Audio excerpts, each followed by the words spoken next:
అట్లాగే తెలుగుదేశం గ్రాఫ్ పడిపోయింది, రాయచోటిలో అభ్యర్థులు లేరు, మంత్రి రాంప్రసాద్ రెడ్డి సంచలన వ్యాఖ్యలు. టీడీపీ కార్యకర్తల సమావేశంలో స్థానిక సంస్థల ఎన్నికలపై చేతులెత్తేసిన మంత్రి ఇతర పార్టీలతో పొత్తు దెబ్బతీసిందన్న అమాత్యుడు. పురుషోత్తమ రెడ్డి గారు చెప్పండి, ఏంటి నిజంగానే రాయలసీమలో పరిస్తుందా, ఒక రాయచోటిలోనే అట్లా ఉందా? సంక్షిప్తంగా వీటి గురించి కూడా కొద్దిగా మాట్లాడుకుందాం. పురుషోత్తమ రెడ్డి గారు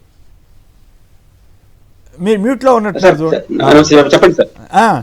అదే రాయచోటిలో అభ్యర్థులు లేరని మంత్రి రాంప్రసాద్ రెడ్డి గారు అంటున్నారంట. రాయలసీమలో పరిస్థితి అట్లాగే ఉందా? సంక్షిప్తంగా దీని మీద కూడా మాట్లాడుకోవాలి కదా. యథాలాపంగా ఆయన మంత్రి బహుశా ఈ భారీ ఓటమిలోనో భారీ గెలుపులోనో లేకపోతే మహిమలోనో మొత్తం మీద గెలిచిన సీట్ అది.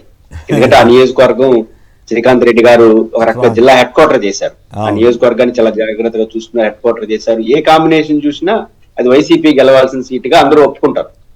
అంటే అక్కడ గెలవడం అనేది ఆయనకి ఆశ్చర్యం ఇస్తుంది పాపం. కాబట్టి ఆశ్చర్యం వేసింది. కాబట్టి ఒక రోజు ఆశ్చర్యంగా ఉంటుంది, ప్రతిరోజు ఆశ్చర్యం కొనసాగదు కదా.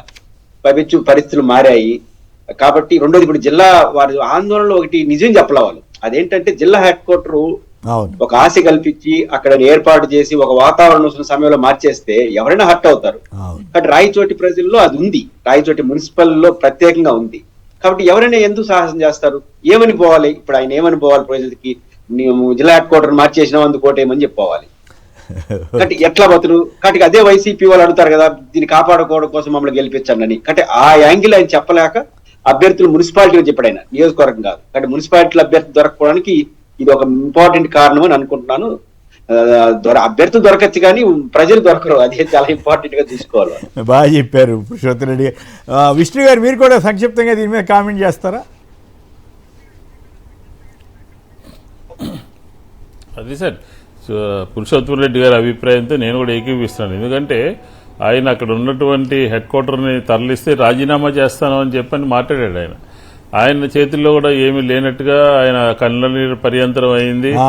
అక్కడ రాజీనామా చేస్తానని చెప్పిన తర్వాత అది అక్కడ ఉన్న పరిస్థితిని ఆయన మనసులో మాటని బయట పెట్టడం జరిగింది. అది కూడా కాకుండా ఈ కూటమి ప్రభుత్వము తీవ్రమైనటువంటి ప్రజా వ్యతిరేకతను ఎదుర్కొంటుంది. ఎన్నికల మేనిఫెస్టోలో కానీ ఎన్నికల ముందు చెప్పినటువంటి అంశాలు కానీ అమలు చేయలేక, దీంతోపాటు మూడు పార్టీలు కలిసి పోటీ చేసి ఆ ధర్మం కూడా పనిచేస్తుందని చెప్పని మంత్రి గారి నోటి నుంచి వచ్చిందేనంటే అది యావత్ ఆంధ్రప్రదేశ్ అంతా కూడా వర్తించేటటువంటి పరిస్థితి అయితే ఇప్పుడు కనపడతా ఉంది. రైట్. కూటమి నేతల వేధింపులు తాళలేక వ్యక్తి ఆత్మహత్య. చిత్తూరు జిల్లా గంగాధర నెల్లూరులో కలకలం అంటూ వార్త వచ్చింది. నిజంగా ఈ టీడీపీకి అధికారంలోకి వచ్చిన తర్వాత ఏమో కానీ చాలా ఇట్లాంటి ఘటనలు చాలా జరుగుతున్నాయి. పడకేసిన ఆరోగ్య శాఖకు సంబంధించిన కథనం వచ్చింది. కలెక్టరేట్లో కారం జల్లిన వృద్ధురాలు, భూపరిహారం అందలేదని ఆక్రోశం. ఆంధ్రప్రదేశ్లో కూటమి ప్రభుత్వం ఏ రకంగా ఉందో ఇది తెలియజేస్తేమో. అలాగే ఇక ఇంట్రెస్టింగ్ విషయం ఏంటంటే ఆంధ్రలోనేమో టీసీఎస్ అంటే టాటా కన్సల్టెన్సీ వారికి 99 పైసలకే భూమి 22 ఎకరాలు ఇచ్చేస్తే, పశ్చిమ బెంగాల్లో గత వారంలో కలకత్తాలో 20 ఎకరాలు 99 సంవత్సరాలకు లీజు కింద 99 కోట్లు ఇచ్చి భూమి రిజిస్ట్రేషన్ చేయించుకుందంట టీసీఎస్. మరి ఏపీకి ఎందుకు వచ్చిందో ఆ పరిస్థితి దొరకదు తెలియదు. పరిశ్రమల కోసం అటవీ చట్టాలను సరళీకరించడానికి కేంద్ర ప్రభుత్వానికి సీఎం సూచన. మరి అప్పుడు ఎన్జీటీ ఏమి అమల్లోకి రామేమో, ఎట్లాగో అమరావతిలో చేసినట్లుగా అక్కడ కూడా చేసేయమంటున్నారు ఏంటో.